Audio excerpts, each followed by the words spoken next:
Hey, Nick here with USA Pawn with another pawn tip. Ladies, we know that jewelry can be a little delicate, so we recommend you have your jewelry tested and checked every 6 months. This is an ultrasonic. It cleans jewelry, and being in the business, I have one at home. The other day I was cleaning some of my wife's jewelry, and I found a ring with a broken prong. This could be bad. Why? You're walking down the street.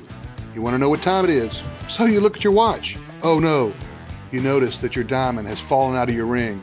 Now maybe this could have been prevented had you had your jewelry tested regularly. Here at USA Pawn, we have an in-house jeweler and will inspect and clean your jewelry for free. We just want to make sure that your diamonds are secure. We've been in the jewelry business for 30 years, so trust the experts. For more tips like this, click the subscribe button.